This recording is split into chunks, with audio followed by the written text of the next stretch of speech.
Maybe a sound effect, maybe a music clip, I don't know. Howdy, nearly senior citizen here. Greetings, boys, girls, and all of our non-binary friends, and welcome to this, a brand new day. With the fan on in the window, door open, and fans on in the hall. Hokey smokes. Woke up, went downstairs, and it's 69 degrees already. So, yay! Thumbs up for that. I love heat. I do not function well in heat. Oh boy. Ugh. Plus, I have mentioned way back in the past, a lot of the shirts I have, like this one right here, as much as I like parts of it, right now I'm going to be tugging obsessively on it because it keeps pulling backward and the feeling is not good. I have texture problems with my where I am on the autism spectrum, and folded or pulled-in cloth can just... But the point being, I am not all that wide. I am a normally wide person. This shirt is being pulled inward by my chair, but it is a circus tent on me. And I mean, it's as wide as 1.5 of me. It's absolutely crazy. But, you know, I don't have money to buy shirts. These shirts were given to me way back in the past. I wear them. I don't want to run around without a shirt, especially now that I'm right around 210. Ugh. I mean, even when I'm lesser weight, I don't think I have a figure that's really wonderful. Because I was so heavy in the past, I have a lot of excess loose skin, looking like a wax figure that's partly melted in the sun. All sorts of droopy parts. Fun. So, yay for excess skin. But, let me talk about some of the things I do have written down here. Like, oh boy, this is really presenting challenges. Well, it's not this. It's my neck and the spinal stenosis and the spinal column compression and the tightening of the areas where the nerves come out to my arms. Oh boy, this arm just, all I have to do is slightly irritate that nerve and the whole arm just really hurts. If I irritate this arm too much, I'm not going to, the nerve, too much, I'm not even going to be able to use the arm for a while. If I really overdo it, I'm going to be bedridden again. But I have to box up everything so I can move. I need surgery, but I gotta do it after I do a lot of moving of my stuff. So yay. I mean, it hurts right now. It's joyous. I mean, I talk about how if it's on the 0 to 10 pain scale, 0 is nothing, 10 is the worst. It's usually in the 1 to 3 range. It's usually right around in the 4 to 5, maybe a 6 range these days. And then hopefully the ibuprofen and all that brings it down. Yay! Getting older is fun. Having health issues is fun. You never know what is gonna leap out and bite you. Thumbs up for that. Also, there's one fellow, this one just popped into my head because I was laughing this morning because I like the guy a lot. There's this one black fellow, his name is Kevin, obviously, something like, it does not obviously. I don't know his full name, I don't want to make assumptions, but he goes by, his online YouTube stuff is Kev on Stage. And so, he was doing funny stuff, now he's got a podcast, and I mean, he does live shows and all that, so he's not just a YouTube person, he's a funny person that has a YouTube presence. But he's got a podcast, but he's a funny fellow, and I feel a strong affinity for him. We think about the same about a lot of stuff. Our sense of humor, from what I've seen, is like almost like this.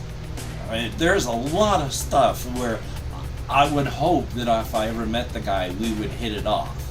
because everything I've seen online, parasocial relationship, he seems like another version of me in a different, different skin color, different personality, all that, different person. But we are like peas in a pod in a lot of ways. And with this whole thing in Alabama going on, where this the dock worker tried to was telling the boatload of really entitled white people that they could not put the riverboat where they were trying to park it, and it started a huge thing with all the white people come out and beating on him, and then of course cage match from there with folding chairs going. He was talking about, you know what I would have done if I was there? And then he was up and he had a little baby Yoda doll in a shirt. And he was just slamming this thing around, and his co-host was like, Kevin, what do you... I talked him into this. While it was funny as hell. So, thumbs up for that. Yay. But the only other thing, really quick, I was watching another Lessons in Meme Culture thing where the fellow talks about the latest memes and stuff, and there's another Sisyphus one that was Sisyphus and Roblox that came out somewhat recently, talking about Sisyphus again. But one of the things that it was mentioning, the lobotomy style of short videos, and that explains it. A lot of the really, really tight, quick, short editing of stuff that just comes right at you is lobotomy editing. Because our short attention spans are not a biological thing, it is a cultural thing. You don't change biologically in one generation to lose an entire attention span. It is a cultural thing, where our culture, the people that feed us culture, have trained us to have a shorter and shorter and shorter attention span. There is a point when you can't process it. It doesn't matter how old you are. Even when you're younger, chemical and electrical processes only work so fast. The signals from the nerves have to travel from your receptors to the brain. The brain has to receive these signals and process them and understand them, and then go from there. That takes time. It can take up to a quarter second or more for all that processing to happen. Especially if you're seeing something that is non-standard, where it takes extra time to process and understand. But while the brain is trying to process that, more stuff keeps coming in. There is no chance, no time to process this. Doesn't matter if you're younger, doesn't matter if you're older. Chemical and electrical processes take time. And we are a result of chemical and electrical processes happening in our cerebral cortexes. Things take time. After all, if you stub your toe, it is a full quarter of a second before that signal even reaches your brain. So things take time. But yeah, lobotomy style videos and all the stuff, it's not meant to be understood. It's meant to overwhelm. Yay! Of course, everybody knows this stuff. This is just me explaining the obvious after I understand it. Thumbs up for that. Checking my time. I don't want to go as long as a half hour like I've been doing, because a lot of people look at that and don't watch. Some people do, some people don't. I want to keep it kind of short, because this isn't a podcast. Right around 20 minutes, maybe 25, but I'm sorry I've been pushing it out to closer to a half hour and reaching that later. My apologies for that. But I want to do some really quick, because I have written down a lot of stuff about a lot of stuff on my creative front, and so I wanted to talk about that. Like, one of the first things that kicked off the whole cryptid stuff was this one character, Jimmy Lane Baker, who has his cryptid genes express when he is older. He's a 5'7" guy. He's small, wiry. He's fairly calm and quiet, likes to stay at home, read books, do stuff on his computer. He'll go out with his friends because he works as a part-time welder. He goes out with his friends occasionally, drinks, but never to excess, and he has fun. You know, he's just a more cerebral guy. And then his cryptid genes express. For him, it is really severe, because what happens if your cryptid genes express and you're a normal human being, your body has to convert to cryptid matter. This can be a really quick and non-harmful event. On The Razor's Edge, one of my characters, David Alia Rodriguez, who is one of Jimmy Lane Baker's friends after the genes express, he becomes a cryptid when he's 12 years old and doesn't even realize it. The process of changing gives him a case of the sniffles one day, where he goes to bed early, wakes up the next day, it's all done. It takes a full week for Jimmy to process. He feels awful, feels something happening, starts to head to the hospital, makes it there but collapses. He doesn't know he makes it there. He has no idea if he even made it, but he wakes up in a hospital and he's not in his own body. And he ends up, because the cops, everybody's freaked out about what happened and was happening. There is a cop there so that when he wakes up, you know, in case something weird's going on and they need a little bit of brute force, there's the cop there. But when the guy gets a little, and Jimmy eats him. Jimmy is 6'5" and bulky and hairy. He turned into a Sasquatch type. Now at 6'5", you've seen taller human beings. He's not out of the range of human variation. You've seen taller.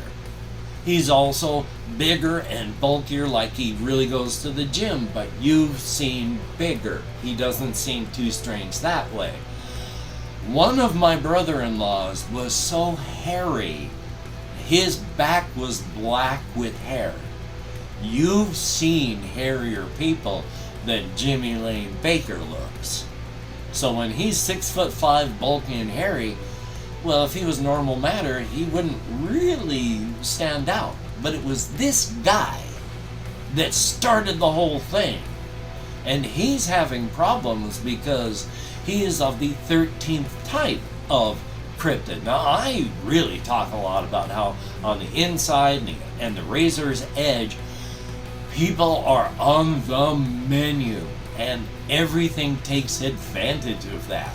But there are so many people on the Razor's Edge that there's always more people after they're done eating a bunch of people than there were before that.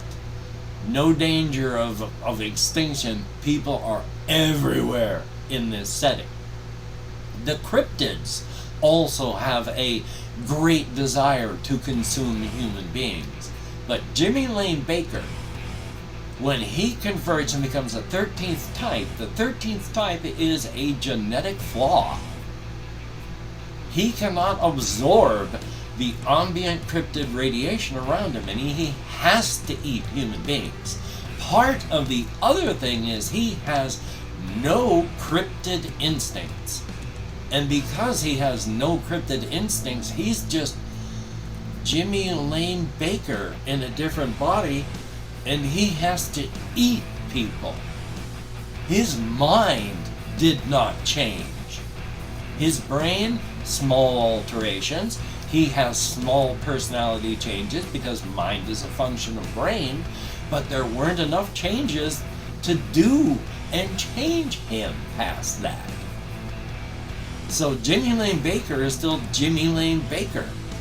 And how would you feel right now if all of a sudden you had to eat a human being, and not just somebody brings you a steak, You were given a knife and you had to go knife someone and then eat that body right there, raw, warm, once living.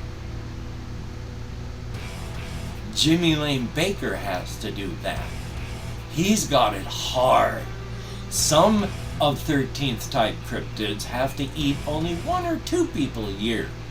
Jimmy Lane Baker has to eat somebody every single week.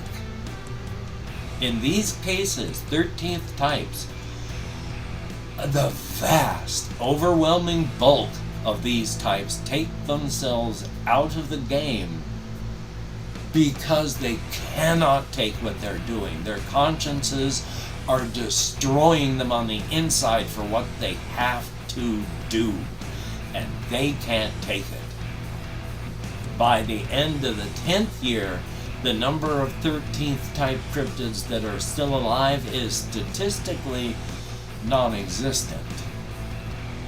Now, statistically non-existent means not a whole lot.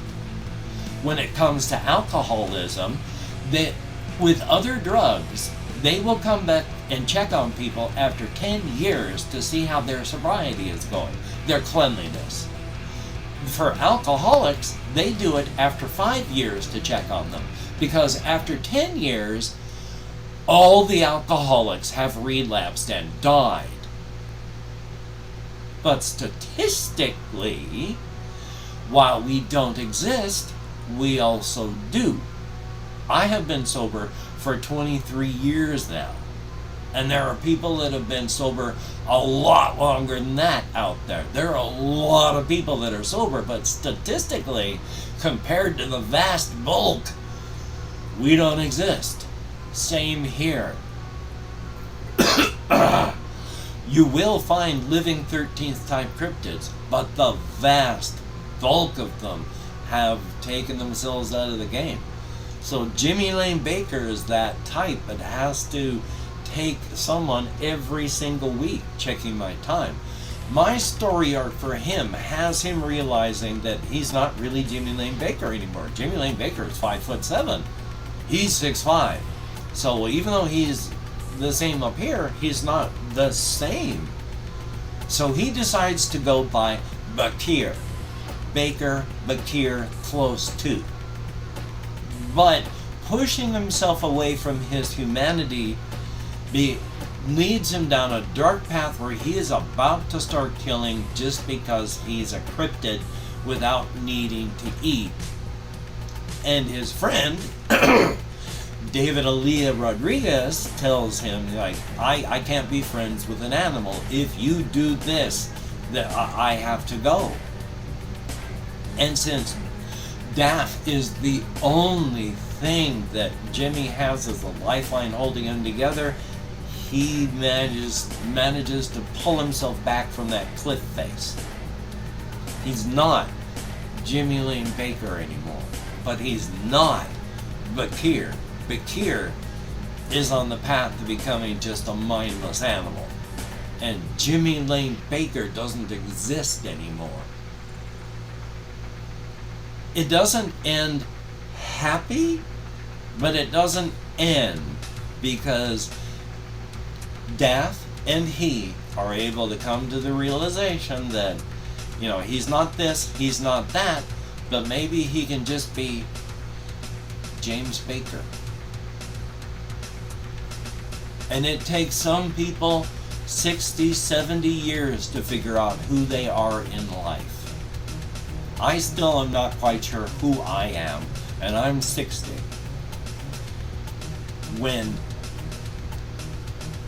Forgot their names. When Jimmy Baker and Daff make the decision that he will become James Baker. It has only been about a few months of time. Nobody knows who they are in just a month.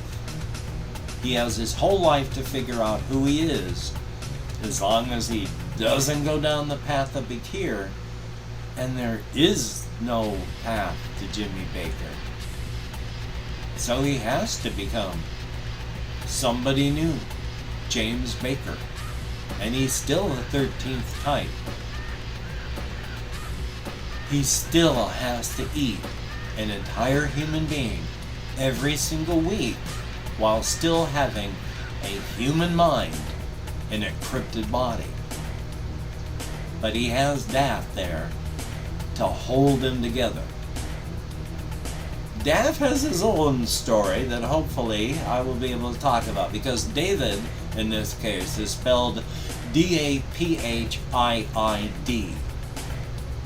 So, thumbs up for that. He goes short by Daff instead of Dave. So, thumbs up. And I've opened up 24 hours worth of comments on my community tab, as well as I want to thank each and every one of my Patreon patrons. I have Patreon patron names written up here on this whiteboard because my Patreon patrons, you all help keep me from a terrible fate, being hosed like a Christmas monkey. If you've ever seen a Christmas monkey being hosed, you know that is the worst way for a monkey, much less a Christmas monkey, to be hosed. So thank you, each and every one of my Patreon patrons, and to anybody who has ever helped me financially to exist. Thumbs up, thank you much, it is appreciated. But if I mispronounce, my apologies, your username while I am thanking you, my sincere apologies on that. No disrespect is intended. And I will be counting on the fingers of this hand, but I don't count anymore. It's just primarily stemming. We have Chris, thumbs up, thank you very, very much. And I like to play a variety, but I also want to try and stick to a few things to singular as well. ADHD sucks, so being able to at least focus for a while is the nice part of ADHD. And we have Jesse Koskinen, thumbs up, thank you. And these are old pumpkins. I need to get new ones, but they don't make this type anymore. These are kind of a cast foam thing, and they have lights inside of them, so they're cool. They're just old and ancient. And Amelia, no, get away from the door. Hulky smokes, she's driving me nuts. And we have Scott, thumbs up, thank you very, very much, greatly appreciated. Made in Canada. And yeah, I mean, honestly, looking at some of my earlier pictures, Amelia, get away from the door. I'm amazed myself. They do not look like me. In fact, the one where I've got my hair slicked back like there with the glasses and the beard, except for the beard, I think I look a lot like an earlier, younger Conway Twitty. You know, Google Conway Twitty and make your own decision. And there is Schmargle the One. Thumbs up, thank you very, very much. And I've been calling them, like most people do, reverse bullet hells, but I kind of like the idea that they're called bullet heavens. That's kind of a cool idea. Yeah, I really enjoy. I'm going to be doing Vampire Survivors next, so thumbs up on that. We have Nigerian Prince, thumbs up and thank you. Adonis Rivera, good to see you in the comments, and I can speak English. Thank you very, very much. And we have Trampoline Kingdom. Very, very, very cool that you left comments. Well, very cool that everybody leaves comments. I'm just having trouble suddenly just keeping a brain inside of my head. So if my comments are incoherent, my sincere apologies. And Jamie's Division, thumbs up, thank you much. Good to see you in the comments. And yeah, it is amazing, the transformation in those pictures. RJ Mitchell, greatly appreciated. Thumbs up and good to see you in the comments. We have Jane Doe. Thumbs up and thank you very, very much. And that is it, each and every one of you. You get me out of my head, into the world, dealing with real people. Thumbs up and thank you much. I'm going to try and do what I can today. And like I said, my nerves are getting irritated coming through this side. So that ain't good. Yay for spinal nerve compression. Hopefully you can get done the things that you need to get done. That would be very, very cool. But don't beat yourself up if you can't. Survival is important. So, until we meet again, you take care. Have a great day today. I will see you on the flip side, and that is indeed a very, very good thing. And now that I've done that and you think it's over, I have to turn the controller on so that I can really end all of this. So you take care again, and I honestly will see you.